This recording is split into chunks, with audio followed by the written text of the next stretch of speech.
Ever been shocked by a friend suddenly cutting ties? Let's explore this phenomenon together. You won't want to miss it. Welcome to Mind Minutes, your personal podcast for a brighter mindset. Ever heard of door slamming? It's that sudden, out-of-the-blue end to a friendship. 1 minute you're chatting, the next, poof, they're gone.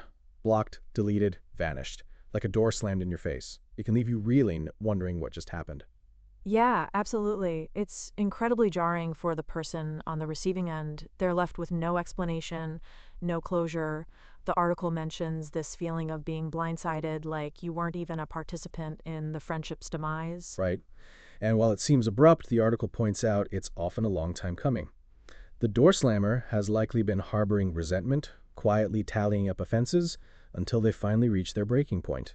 It's like that emotional bank account idea, isn't it? Every negative interaction is a withdrawal, and eventually the account runs dry. Exactly. The article lists some common withdrawals.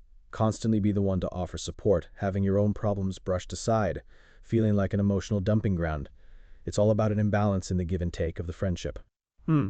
Oh, I've definitely been there. Feeling like you're putting in all the effort and getting nothing back, it's exhausting. And often, the other person isn't even aware they're doing it. That's the tricky part. The article emphasizes the importance of communication. If you're feeling resentful, you need to express it. Don't let it fester and build up to a door slam. Give your friend a chance to understand and change. I see. So instead of bottling it up and letting it simmer, address the issue directly. But that can be really hard, right? Especially if you're conflict averse. Absolutely. Confrontation can be scary, but it's crucial for maintaining a healthy relationship. The article uses a great analogy: either endure or leave isn't a sustainable model for friendship. Honesty, even when it's uncomfortable, is key. I hear you. And what about the person being door slammed? What advice does the article offer them? Well, it encourages them to examine their own role in the dynamic. Were they truly oblivious to their friend's unhappiness? Were they taking their friend's support for granted? It's a tough pill to swallow, but sometimes the door slamee needs to reflect on their own behavior. It's about recognizing that a good relationship requires some discomfort on both sides. It shouldn't be a one-way street where one person constantly gives and the other only takes. So if you find yourself constantly in the giver role, being overly accommodating to avoid conflicts, maybe take a step back and see if the relationship is truly balanced. Check in with yourself, basically, about what you need. Precisely. It's crucial to communicate our needs and to make sure both parties are happy with how the friendship is unfolding. It's all right to say what you are thinking about. Just say it. After all, friendship is a two-way street, and what works for one person should also work for the other. Hmm. This has been such an insightful conversation. Door slamming is something many of us have either experienced or witnessed. I think the emphasis on communication, both expressing your own needs and being receptive to your friends, is so important. What do you think about hitting that subscribe button to hear more insightful conversation like this on Mind Minutes? Let us know what you think in the comments below. Thanks for listening. So picking up on that idea of balance, I was fascinated by this research by J&K from 2003. They looked at positive feelings in friendships and whether an imbalance, like we were talking about, actually affects those good vibes. Oh, so not just the negative stuff, but whether one person being consistently happier in the friendship impacts the relationship overall? Yeah, exactly. And their findings were pretty interesting. They found that even if there are positive feelings, a significant imbalance can still be detrimental. It's not enough for just one person to be happy. Both need to feel like they're getting something out of it. Hmm. That makes sense. It reminds me of Covey's emotional bank account in his Seven Habits book. You can't just keep making deposits into one person's account and expect the relationship to thrive. It needs to be reciprocal. Right. It takes two to tango, as they say. And speaking of imbalances and negative impacts, there's this more recent research from Leckfor, Wood, Slatcher, and Hales in 2023 about ghosting. It's fascinating. They explore how feeling the need for closure intensifies the negativity of being ghosted. Ghosting. Ugh.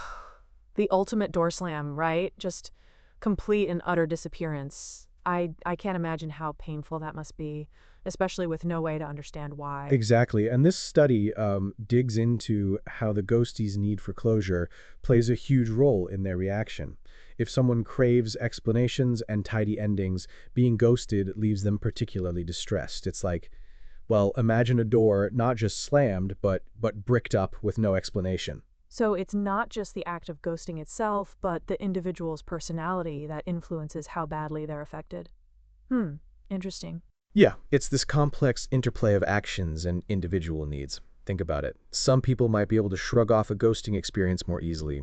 They might not need that same level of closure. Others might find themselves ruminating, endlessly analyzing what went wrong. It's like those friendships where one person consistently needs more reassurance, more attention.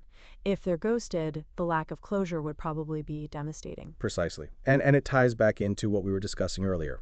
Communication is key. If you're thinking of ending a friendship, do it respectfully. A conversation, even a difficult one, is far better than leaving someone wondering what they did wrong. And hey, listeners, if you're finding this conversation helpful, don't forget to hit that subscribe button and leave a comment. We love hearing from you. Absolutely. It's about respecting the other person, even in the ending. And it can also help you understand your own motivations for wanting to end the friendship in the first place. Sometimes having that tough conversation can actually lead to a stronger relationship, or at least a more peaceful parting of ways. So we were talking about ghosting and how awful it is to be on the receiving end. This research by Farai, Coban, and Mathis in 2023, it digs into why people ghost. They call them short-sighted ghosts, which I find kind of apartment. Short sighted, meaning they don't think about the long term consequences of their actions, the hurt they cause. Exactly. They focus on the immediate relief of avoiding a difficult conversation. It's like ripping off a band-aid, but for the ghoster, not the ghostee. They avoid the short-term discomfort, But create long term pain for the other person and potentially for themselves, right? I mean, guilt can be a pretty powerful emotion. oh, absolutely. And it can damage their future relationships too. Who wants to be friends with someone known for disappearing without a trace? And get this, they looked at this in romantic relationships and friendships. Ghosting isn't just a dating thing. Right. It can happen in any close relationship. Makes you wonder about the emotional maturity of these short sighted ghosts. Are they just conflict averse? Or is there something more going on? Well, that's what's so interesting about this research. They looked at the psychological factors, like attachment anxiety and a fear of negative evaluation. It turns out these things play a big role in why people choose to ghost. So, someone worried about what others think of them might be more likely to ghost rather than risk a confrontation? That makes a lot of sense, actually. Yeah. And then there's this other research, I guess I'll never know. It focuses on the account making process after being ghosted. It's fascinating, how the person left behind tries to make sense of it all. Account making, so like creating a narrative to explain why it happened? Precisely. It's this almost desperate attempt to find closure when there isn't any. They analyze every interaction, searching for clues, trying to fill in the blanks. It's heartbreaking, really. I can imagine. It's like trying to solve a puzzle with missing pieces. You're left with this incomplete picture, and your mind just races trying to figure it out. Exactly.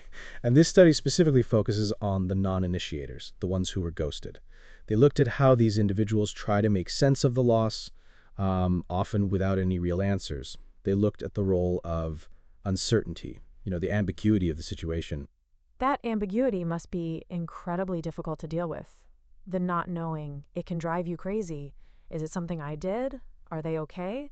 It's a constant cycle of questions with no answers. Exactly. It's like a wound that can't heal properly because it's constantly being reopened by these unanswered questions. And, listeners, have you ever been ghosted? Share your experiences in the comments below. We'd love to hear from you. And don't forget to hit that subscribe button for more Mind Minutes. It's a tough topic, but an important one. Ghosting can have a real impact on people's mental health. Hopefully, by understanding the why behind it and the ways people cope with it, we can move towards healthier, more respectful ways of ending relationships. So we were talking about ghosting and how awful it is to be on the receiving end. This research by Farai, Coban, and Mathis in 2023, it digs into why people ghost. They call them short-sighted ghosts, which I find kind of apartment. Short sighted, meaning they don't think about the long term consequences of their actions, the hurt they cause? Exactly. They focus on the immediate relief of avoiding a difficult conversation. It's like ripping off a band-aid, but for the ghoster, not the ghostee. They avoid the short-term discomfort, But create long term pain for the other person And potentially for themselves, right? I mean, guilt can be a pretty powerful emotion. Oh, absolutely. And it can damage their future relationships too. Who wants to be friends with someone known for disappearing without a trace?